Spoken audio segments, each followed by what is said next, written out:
It is in 1916 that Jassasa went to work with British spies in Arabia. Lawrence of Arabia, of course, is the most well-known of them. These British spies were sent into Arabia, posing as Muslims. And they went to two actors in Arabia, two. One was Sharif al-Hussein, who was appointed by the Khalifa in Istanbul as the Sharif of the Hijaz, Makkah and Medina, in control. Makkah was under the control of an Arab battalion, but Medina was under the control of a Turkish battalion. And I wish I could understand why the Khalifa insisted on the Turkish battalion under the leadership of Fakhri Pasha to defend Medina. I don't know why. So when the British spies went to Hussein, they offered him the moon. They offered him the moon. We will liberate the land of the hated Ottoman Turks, and we will give you independence and freedom, and you will now become the king of the Arabs. Remember, Britain is not talking about Khilafah. No, we'll make you the king of the Arabs. And we also prepared to offer you a little, you know what, just £7 million. Huh? £7 million at that time is what Bill Gates has now. Sharif Hussein, the great-great-grandfather of Abdullah in Jordan now, then betrayed the Prophet Muhammad ﷺ, betrayed 1400 years of history of this ummah.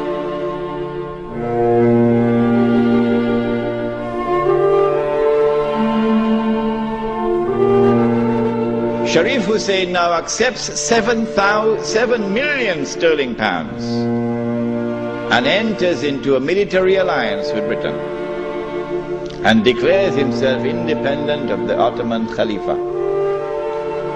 Once the Khilafah in Istanbul had lost control of Makkah and Medina, had lost control of the Haramain, had lost control of the Hajj, you pull the carpet, you pull the rug from underneath the feet of the Khalifa.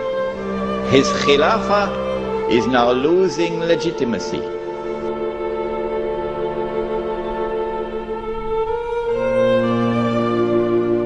And so this was 1916.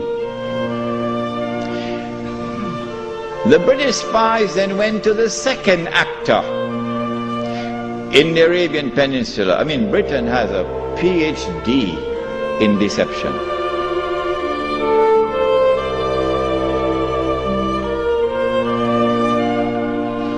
And so that was why they had to make the trip to Riyadh to meet, what's his name? Abdulaziz Ibn Saud. Correct name? Of course it's the correct name. Why are you afraid to mention it? But Abdulaziz Ibn Saud did not control the Hijaz. So he couldn't command the check for £7 million. Huh? He had to be content with something less than that. So what the British offered to him was, if you would sign the same kind of agreement with us and violate the specific command in the Quran and betray Allah and His Messenger and betray the Ummah, if you will do that, we pay you £5,000 a month. Would you accept that? Abdulaziz says yes. Yes. And in 1916, Abdulaziz ibn Saud signed an agreement with Britain. Yes.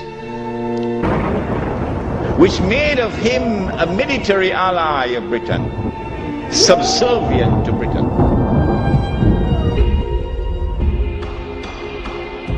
But when the Ikhwan, who were his military force, questioned him, how can you sign this agreement with Britain? And how can you accept this money from Britain?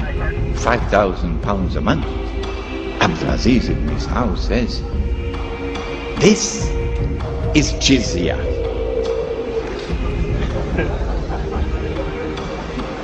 Jizya is what they pay to me because I control them. It was dust in their eyes and they swallowed it. And so Abdulaziz ibn Saud got away with it.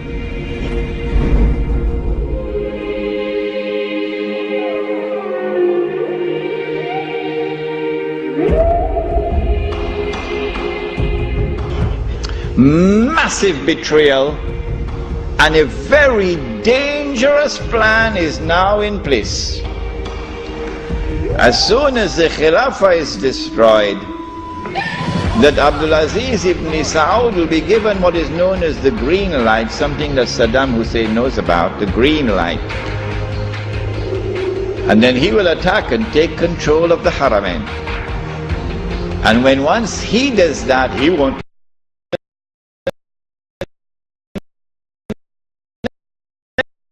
allow anyone else to claim the Khilafah, because no one else can take the control of the Hijaz and the Haramain from them, because they are supported by Britain. And so goodbye to the Khilafah. It's gone. It can never be restored. Never, never, never be restored. So long as Britain and the United States of America underwrite the security of the Saudi state, you can never, never, never restore the Khilafah.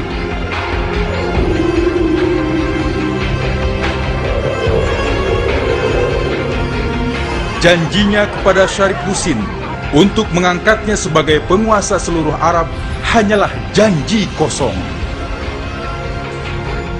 Syarif Husin hanya mendapatkan kerajaan Jordan yang kecil dan miskin. Balasan bagi pengkhianat Islam.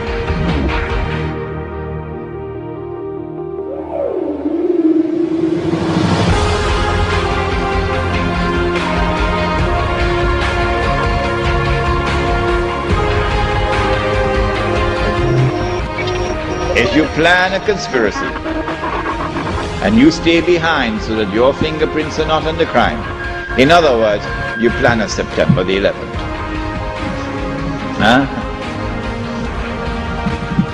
The attack took place in the summer of 1914 when the Grand Duke Franz Ferdinand was assassinated in Sarajevo.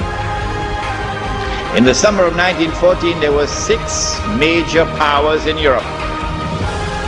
And there was one dark horse across the Atlantic. No one knew how fast it could run because it had never run in a race so far. One dark horse across the Atlantic. And 6 major powers in Europe. They were number 1, Russia, France, Britain, Germany, Austria-Hungary, that's 5. What's number 6? Ottoman Islamic Empire. Ain't no Turkey as yet. Ottoman Islamic Empire. These are the 6 major powers. How can you bring about a world war which will result in the dismantling of the Ottoman Islamic Empire? You've got to do some good planning to do this one. When they attacked and assassinated the Grand Duke Franz Ferdinand, they left footprints which led to Russia.